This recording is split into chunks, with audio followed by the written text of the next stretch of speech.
Galanti okumanya olwaleero ebiseera ebisinga bwe njogera empola saagala kuleekaana onavaawo twateesa but ebiseera ebisinga kyeka bwe njogera nga ndi mukkakkamu bubuuza nsaaga but being the wife nekyokukambwalira omusajja omukulu si kirungi being the wife that I am nsaba ssemateeka akwasibwa amaka gano ssemateeka akwasisa amaka gano njagala okumanya ekituufu okola mulimu ki omutuufu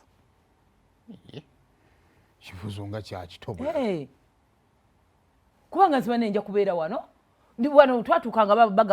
bagira eki babala population census nga bambuuza bbaawo akola mulimu ki ne bagamba akola mu town businessman kyekituwambaza bwe tuti era abawala ne babwatuka ne baseka nange bwe neewuliriza ne mpulira nga I've sounded very stupid towasoundinga busoundinzi ekya town kyali tekiri ne mbagamba musuubuzi ne baŋŋamba asuubula ki baali bambega babiwandiika byonna anti awo ogambira businessman simple kati obuzibu kirasi anti era bagenda kuŋŋamba businessman akola ki everyone I'm also a business woman but mine is identified n'ekibuuzo kankubuuze kimu kiki obuuza kyotamanyi simanyi olaba nze simanyi n'abaana bo tebamanyi n'abantu wabweru n'abantu tomanyi totegeera banna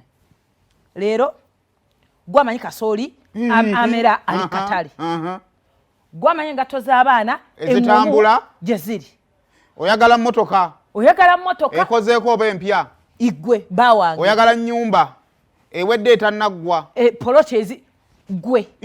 katono nnyo awo tulina bana bino tuweetaaga nawo bimanya amayumba tulinawo kategori wali nnyumba ezeetugiramu abantu akabeeyi kabako wansi material w'engoye gwamumanyi oyagala ebikadde mbijja wa dax vibes nabyo mbikuwa waliyo endongo y'abayimbi gwamanyi tiketi ya black market okola ki taata kufuna tiketi ya walukaga ku 15 okola ki kati awo wetugendedde wali mu kusoma ng'obikwata ng'obiteeka mu seeti emu neŋŋamba ntya nga nfuuka business executive blocker. You need to add the executive. Buli lunaku oyambala kati nkugololedde ofulumye kati leero ogenda kukola ki representation kakati olwaleero waliwo omugagga wano kyali yaŋŋambye alina brother we abadde Bungereza eyo kati baagala kukyusa bijja babadde babaziika awo gundi bwe Bulenga kati Bulenga afuuse Kampala kati baagala yiikanga 10 kuba bateeka ki ebijja byabwe kati tulina ettaka lye twagala batwaleyo ebukomero manyi bukomero ettaka likyaddene osofuna yiikayo ettaka ku bukadde wakati w'obukadde 5 n'obukadde 6 kakati gye twagala okugenda kakati nze kye nagambye ono nze namugambye ettaka bwe yandibaddeyo obukadde 4 musajja mugamba obukadde 15 nagamba oli mugagga alina ki ssente kakati mugamba nze 15 olyako obu tugende gatako nanyini ettaka nze nkinyala okusooka nze yansooka esaala agenda nabo nanyini ttaka biri bye wali oŋŋamba nga nanyini ttaka anguze nga ku 4 kati omanja wala milioni nga 9 ku buli yiika kati milioni 9 bweri we muwaako 2 banfisigazaako milioni nga 7 kuba kyenjagala ofuna ate era si kyendi ofuna eri wiike gyakabeera emirundi 2 bongamba ngambira muganda wo ampe ku mmotoka nina abazungu benvuga bentwala ku airport gowa uba gowa mmere eri ati bagamba abazungu abo kakati don't tell me details kati obuuziza njagala nkubuulire kale wasoma ki of course era bino eno Uganda laba bitwasoma si bitukola ki akale nze njagala nze sifuddeyo oba oli muyiribi omusajja omuyiiya bwe muyiiya butetenkanya buli mukazi yandiyagadde omusajja omuyiiya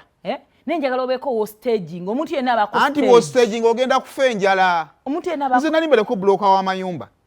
paka abasudani bajja abasudani tebava mu mayumba gwe kenyini wanyumiza kwefu okimanya akola ku radio CBS naye talina mulimu gwatakola mulala naye era bw'oba omunnyonnyola ogamba kwefu wa CBS leero MC wambaga leero wa bivvulu luli wattaka luli wa motoka akadde sayima ow'omu kibuga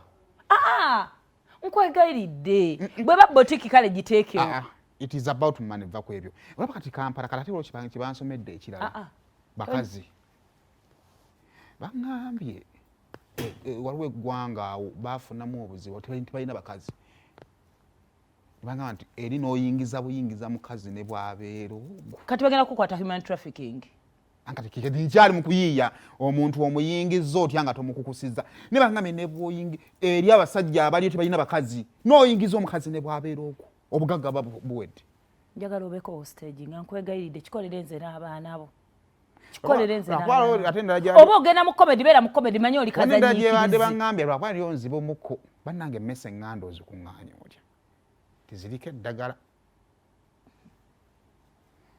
Wakati mu ntambuza y'omukwano gwammwe kati